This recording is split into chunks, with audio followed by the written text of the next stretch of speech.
This is Mark Blackett, and the 1002nd album is, of course, Flood by They Might Be Giants.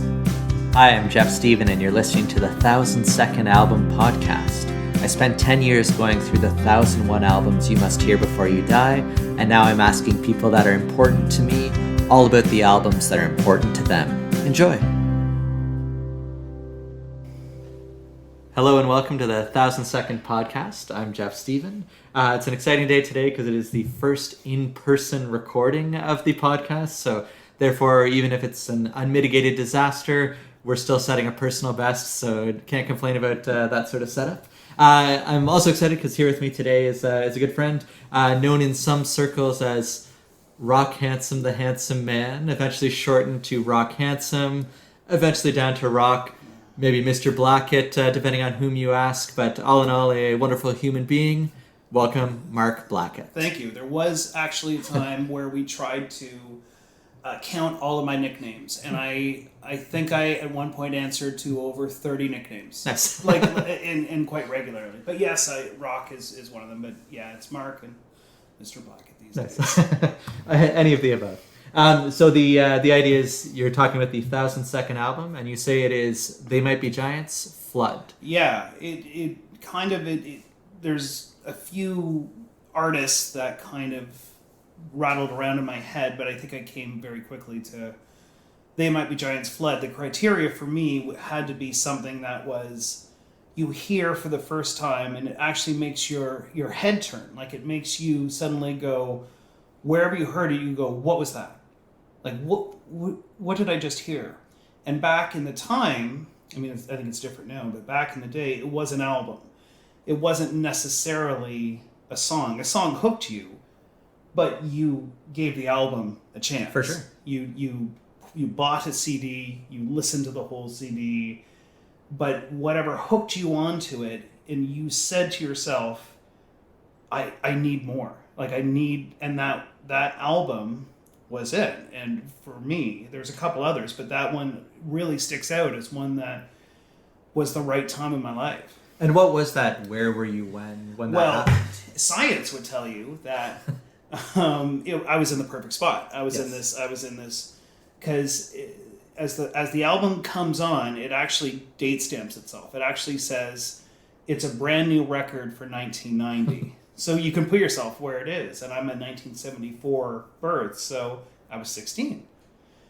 I don't know if I was 16 or 17 when I heard it, but I was working at camp at the time, and somebody had it, and it was brand new. And, you know, as that 16 or 17-year-old, when I first heard it, it was mind-blowing. It was like, wow, no one is doing this. No one is doing this. And not in an offensive way, not in an aggressive way. It's just, this is different. And I needed more. Yeah. It's funny because I would think for a lot of people my age, their gateway was probably the Malcolm in the Middle theme song. Yeah, and I think it was a Tiny Toons they had a affiliation with. Or? So, in fact, there were two songs off Flood that became Animaniacs. Yes. They were on Animaniacs, and I want to say it was Istanbul, yep. which is on Flood. They're both on Flood, and the other one is Particle Man. Oh, right. And they animated them on Animaniacs. So they lifted their song from that album, but it also shows you of how inspirational it is. But they also have done the Daily Show with Jon Stewart theme song. Oh, okay. That was them. Yeah. The song from Dr. Evil, like the high-pitched lady's voice, Evil. Like from Austin Powers? Yeah, Austin Powers. Fantastic. Evil is his one and only name. Like, that's them. That's them. I think it's actually one of the Johns, because they're both named John. There's two guys in the band named John. I think it's his wife that sings that part. So they have just woven themselves into pop culture in so many different ways. For decades. Since 80, 81, 82. Nice. Is when they started. Nice. And if you ask my kids, they know them from I think it was somewhere in the ballpark of 2014. Did you ever play Just Dance 4? No. So Istanbul is one of the dances. Oh, that's great. It's a shame it's an audio podcast. We could give it a whirl on the Wii upstairs. But they know that tune Istanbul through the Just Dance series. But My question for you, though, is because they have all these sort of pop culture associations, what would you say to listeners that might dismiss them as sort of, oh, you're a theme song band, you're a novelty act, and you're not a proper band? I think they have such geek cred, because they really are. Like there is a thing called nerd rock in many circles, and they are almost like the kings of nerd rock. They really are. Like they hold themselves very high in that regard. Like their topics are kind of all over the place and often very intelligent and witty, but dark at times. And I think that in it's almost like true They Might Be Giants fans don't really care, or they just filter it out, right? Like they're just not part of that world. They might be like, oh, that's interesting that they did the theme song or this theme song or that theme song, but I think that they just have cred because they're really independent and they're really do it yourself. So most of the stuff that they're doing, and they're also extremely prolific. Like they are constantly churning out stuff, and it just goes to show you that they have fans of many generations, and people are just tapping into them. That's what I see more of. It's almost like people are finding them as opposed to them kind of putting themselves out there. Does that make sense? It does. Like they have so many kind of fans in these different avenues all over the place that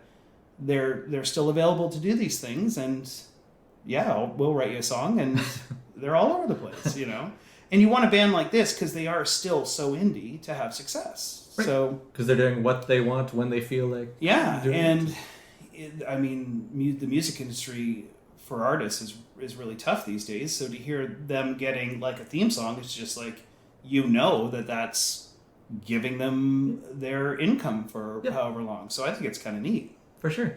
And you mentioned, so there was nothing in 1990 when it was time-stamped in the opening track. Yeah. There was nothing quite like them. But in the subsequent years, when I was listening to Flood, I was getting a sense of some artists that they would eventually inspire. The two that jumped out at me were the Presidents of the United States of America and Ben Folds. Yep. Would those be fair to call them influencees of the Sure. the group? It's hard to know. I would think so, because it's like chicken or the egg. Who truly came first? I don't know enough of the backstory of Ben Folds or President of the United States, but there's no question that you would hear many influences from them in their music. I would agree with that, whether it's time changes or tempo or melodies or subject matter or anything like that. Yes, I think that's definitely, I would say, a big influence for sure. And part of the reason those groups jumped out at me, and you mentioned they've been super prolific as well, is that both of those two artists have also gone on to make really good children's music. Yeah. So the Ben Folds, I remember he had that great tune on the Hoodwinked soundtrack, Red is Blue, and then I actually have you to thank for the Presidents of the United States singer performs as Casper Baby Pants. Yes, everybody out there, if you've got a kid, go to your library. The CDs are probably there, and find Casper Baby Pants. You'll do yourself a favor. You won't want to punch yourself in the face driving your minivan around. I promise. Yeah. Yes, absolutely. And so They Might Be Giants. They've also gone that road where they've had a whole selection of children's music as well. And how is it? It's funny because I put it back on today. So I was driving with the girls. I have two daughters. One's 5 and 6. She's now 6. She turned 6 this summer, and 8. And I used to play them on and off a lot, and I think it's great. For the most part, they think it's great, but they're also into a really big Disney hits phase right now. Of course. So I've been listening to a lot of Disney songs, and today was just like, no, on the way back today, I'm putting on this, and it was Here Come the ABCs, their second kids album. So the first one is No, and it's really pretty straightforward in that a lot of songs it opens with a song called Fibber's Island, which is all like we play rubber guitars and we have bicycles on our heads and all that kind of really fun stuff. But then you get down and there's a song where one of the Johns is having an argument with his broom and his broom won't sweep anymore. And it's like a protest song. And there's another one where he, it's all about Edison's museum that's supposedly haunted. And it gives you like historical facts on Edison. And it's on a kid's album. Yeah. So it's almost like in the album we listened to today, I was struck by how mature it is, yet it's a kid's album, meaning it's not like they pander to kids. It's not like they're rolling out some kind of weird, we're going to do a kind of tricky version of The Farmer in the Dell or something like that. No, these are completely original and very much They May Be Giant songs. And like, they did a whole song. It's all every song on it is about the alphabet, and one of them is they just recite the alphabet backwards. One of them is called "I See You," and the whole song lyric is like, "And you are okay." Like every single lyric in the song is a letter. Okay, and so it still has this like high level. Where as an adult, you're kind of every song is making you think. Yet your kids are singing it in the background, and it's just like, well, that's what you want for sure. As a parent, that's what I want as a parent, at least. So they're good. They are good. They are not every They Might Be Giants is an easy listen to everybody, but that's what happens when you have artists that are so prolific and so just always putting out music and stuff like that. So. No, for the most part, I would give both those albums 7 to 8 out of 10. Okay, that sounds good. And I like that there's those layers there, where there's something for the younger crowd, for the parents are singing along, and also just there's something for them there as well. Yeah, absolutely. Very fun to dive into if you're a parent or not. So back to Flood. So yes. From what I understand, this is their most iconic, their most important, their most commercial album. Yeah. Would you argue it's also their best? Yeah. It's unfortunately, I didn't keep up with the last 20 years. I know a lot of the music, but I don't know it album by album. But so what happened is for most of the 80s. They were living in the East Village in New York and part of this whole coffee house kind of scene. Mm-hmm. So they really fit in well with kind of the oddballs and the freaks and the poets, and they had a lot of time to grow. And they were essentially an accordion, a guitar, 2 singers, and a tape machine on stage with them. And that's how they would perform. And was their album. They didn't have a band for their first 2 indie albums, which are great, which sound extremely professional. So they really honed their sound. So Flood is their major label debut. Okay. And the A&R person behind them got them. There's a big thing is you get them or you don't. Right. And they've said this. They have a documentary out and they've said this. Like the label got us till they didn't. And when they didn't, they kind of abandoned them to a certain degree, and they had to do it on their own again. But this was their major label. I think they were given a lot of resources, creative control, and also they had honed their skills so much that it was like a perfect storm of everything coming together when it should have. Yes. And they were able to explore other instruments in the studio. Like the songs, if you listen to it, almost every song has some element of accordion in it in the background, but not in a horrible, like in a Weird Al Yankovic, oh, look at me, this is a funny instrument. Like, no, like it just enhances the sound. Yeah, it's just that's the tool they were using for that song. But they also use like bass clarinet on stage, and in the like one song, the bass line is completely done by tuba.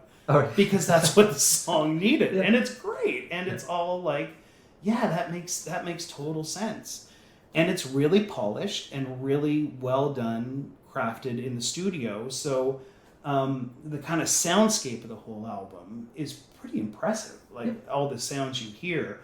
And I think arguably, I would say it's probably their best.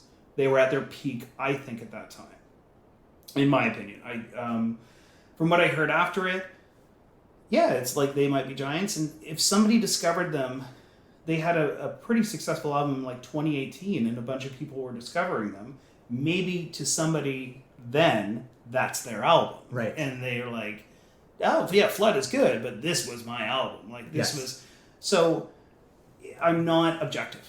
No, and I agree with you completely. Where you mentioned you were 16, 17 when you heard it, and if I think of the albums when I was 16, 17 hearing it, like, there's no chance I'm going to be remotely objective just because they were so significant. Even if they're not, track by track the best, they'll forever be my favorites. Like, I think about an example that's not They Might Be Giants. I remember getting a Beck album called Mutations, and that was their third album. That was his third album. Yep.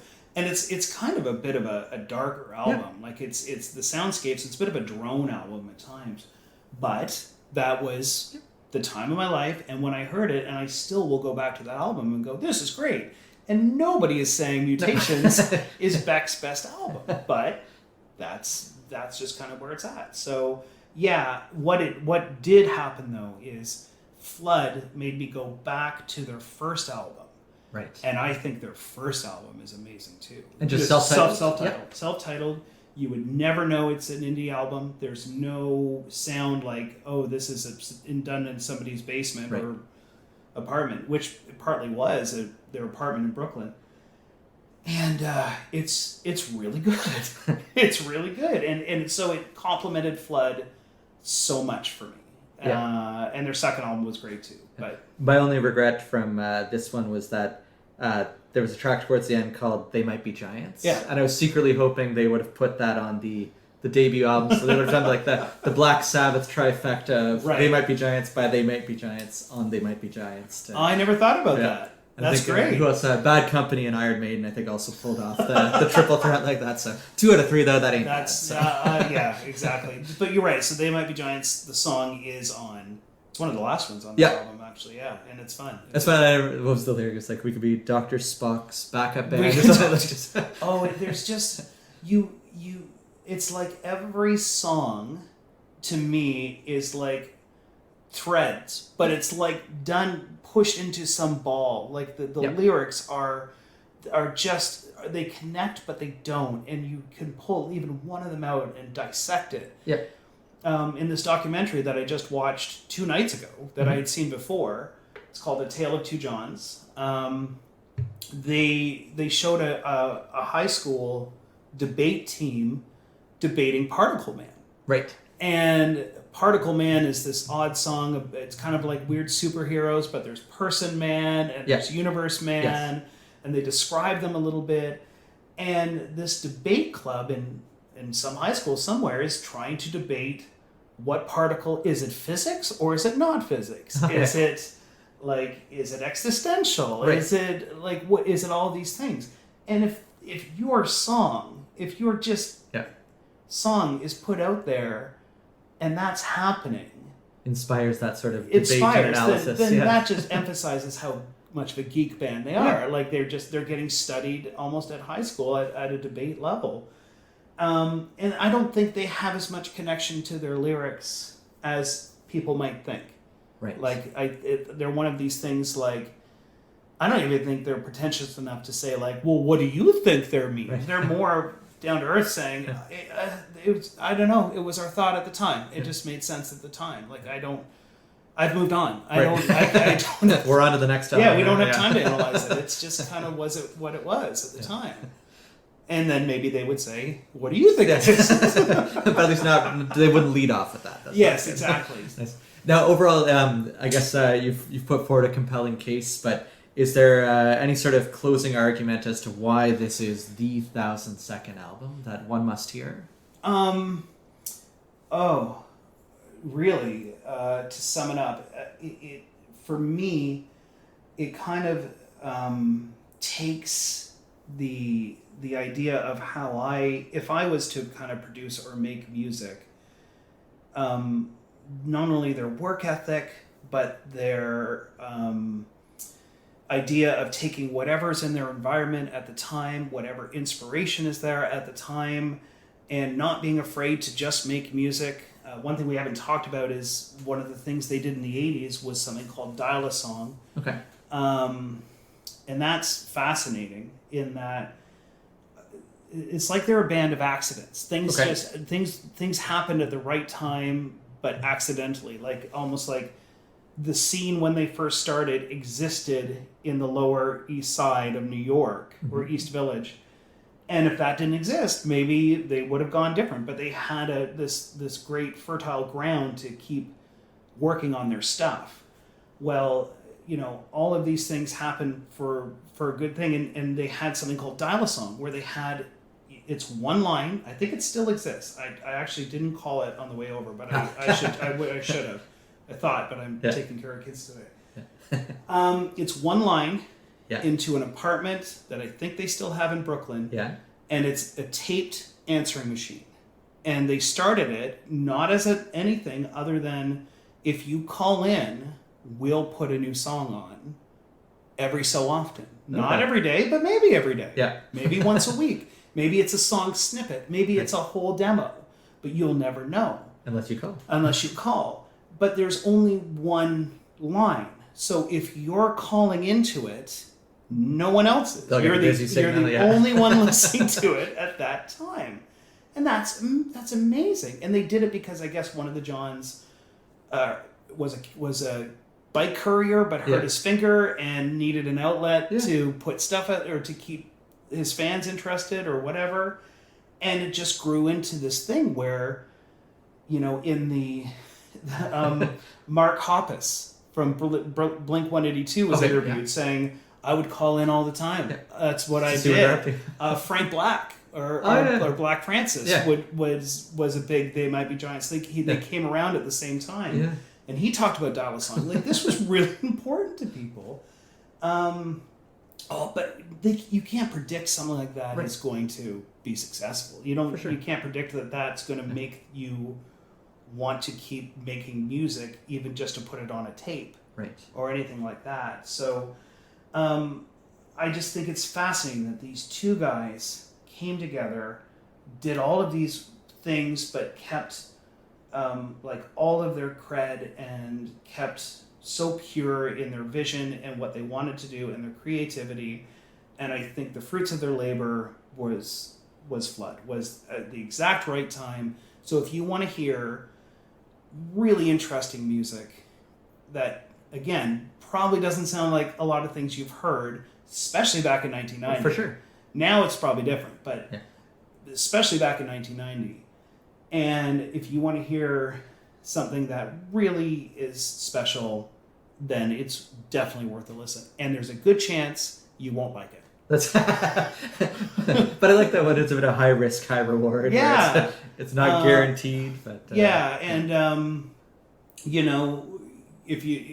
it's definitely worth a second listen. Yeah. It's so unique, in my opinion, that a first listen might not get you there, but a second or third listen, I think, will hook you on some of their stuff. I think it's really hard to not like it. That's my opinion. Well, and I think what I took away from it too is that, like you said, it had that introduction, like it's the year 1990, which makes it sound a bit like a time capsule, but at the same time, it felt kind of timeless because a lot of the themes still popped up as being relevant today as well. So I thought that's also the sign of a good album when it's relevant for its time, but also 30 plus years later still sounds fantastic. So. Yeah, and the other neat thing is it's got a bit of a poppy sound to it. It's got a bit of an upbeat sound to it, but if you listen to the lyrics, some of them are not very upbeat. No, not at all. They're fairly dark. Like one song is about getting reincarnated as a bag of groceries that somebody doesn't buy. Yep. There's this other one that was beyond toe tapping, but talking about the racist friend is spoiling the party. Yeah, and that one is so great. And that I was thinking about that track today when I was listening to it, or yesterday, and how powerful that was, because at 16 in 1990, I mean, racism has always existed and unfortunately will always exist, but it was much more blatant. Like you would be at a party and you'd hear somebody like that or spouting something off.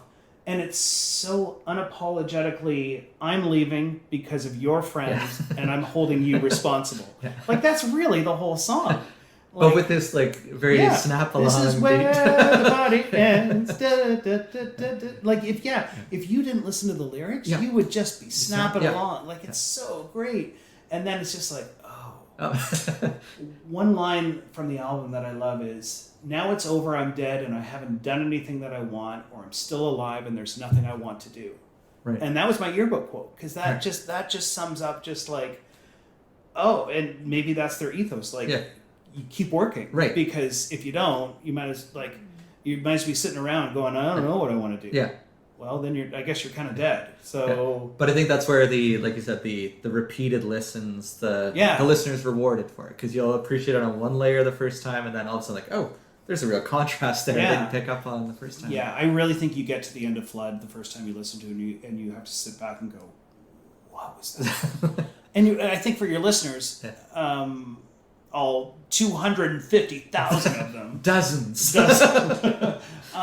I think they're willing to do that. I think if they're listening to this podcast, I think they're willing to say, I will at least give it a second listen. For sure. If the first listen didn't grab them, and it might be their thing. Yeah. Well, that was my whole rule with the 1001 list as well, was that I had to listen at least twice. Well, I still can't believe you did. But even then, I still feel like a musical tourist, because you couldn't fully immerse in everything. But at least if you listen a second time, you're hopefully going beyond the surface level a little and trying to listen for different things. And if you look at that list, the 1001 list, there are some challenging albums. There it is. There are, like, the one that sticks out is like Captain Beefheart's Trout Mass Replica. And that's a double too.